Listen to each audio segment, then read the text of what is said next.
mistaken that you spend so much time talking about Russia, and he's no longer at the table, so it makes life more complicated. But you wouldn't have had the war.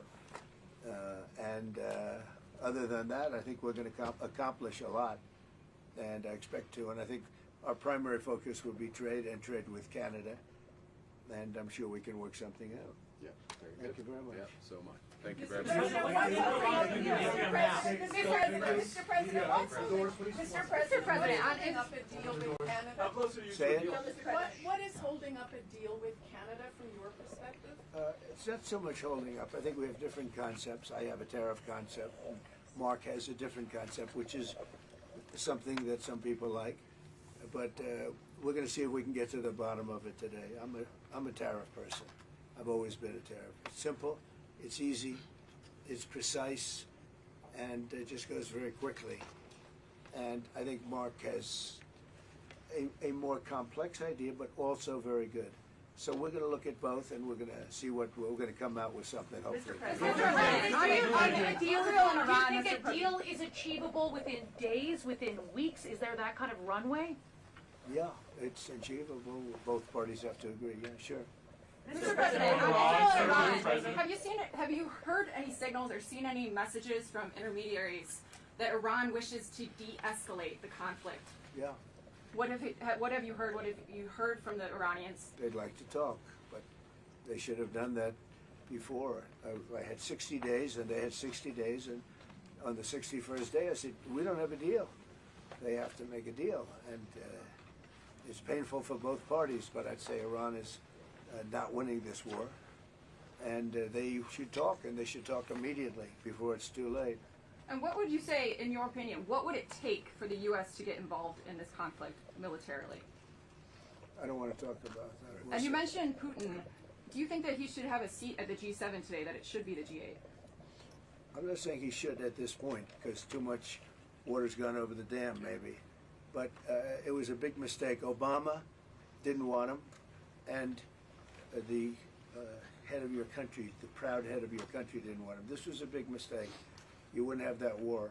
You know, you have your enemy at the table. Even I don't even consider him. He wasn't really an enemy at that time. There was no concept. If I were president, this war would have never happened. But likewise, if he were a member of what was called the G8 at that time, it was always the G8. You wouldn't have a war right now. Why not? What Israel support and what intelligence support are you providing Israel? We've always supported Israel. We have for a long period of time, strongly. And Israel's doing very well right now. Why not have China at the G8? Why not have China here, the biggest economy in the world after the United States? Well, it's not a bad idea. I don't mind that. If somebody wants to suggest China coming in, I think we suggest. But you want to have people that you can talk to. You know, they don't talk. Putin speaks to me. He doesn't speak to anybody else. He doesn't want to talk because he was very insulted when he got thrown out of the G8. As I would be, as you would be, as anybody would be. He was very insulted. And, I mean, he was thrown out by Trudeau, who convinced one or two people, along with Obama. He was thrown out, and he's not a happy person about it, I can tell you that. He basically doesn't even speak to the people that throw him out, and I agree with him. On immigration, why are you ordering ICE to target Democratic inner cities? What's behind that? I don't know what you're saying. You did a post last night where you said you want ICE to really target Democratic. Yeah, I want them to focus on the cities, because the cities are where you really have what's called sanctuary cities, and that's where the people are. I look at New York, I look at Chicago. I mean, you got a really bad governor in Chicago and a bad mayor, but the governor's probably the worst in the country, Pritzker. But I look at how that city has been overrun by criminals, and you know, New York and L.A. Look at L.A. L.A. Those people weren't from L.A. They weren't from California. Most of those people, many of those people, and yeah, that's a focus. Biden allowed 21 million people to come into our country.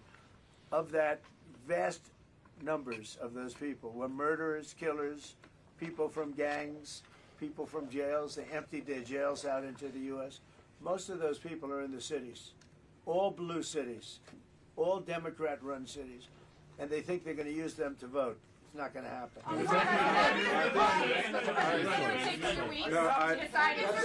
That's it. Thank you. If you don't mind, Yes. I'm going to exercise my role, Yes. if you will, as G7 chair, since we have a few more minutes with the president and his team, and then we actually have to start the meeting to address some of these big issues. So Thank I you. don't mess Thank you. Thank you, media. Let's go. Go. Up. Thank you. That's it. That's it. Thank you very much. Out. Go, guys. Out. Thank you. Katie, let's go. Out. They don't want to do. Thank you. Okay. Mr. President, are you seriously considering guys are headed out? Let's go. Thank you very much. Thanks, Ted. Okay. Let's go. Here we go.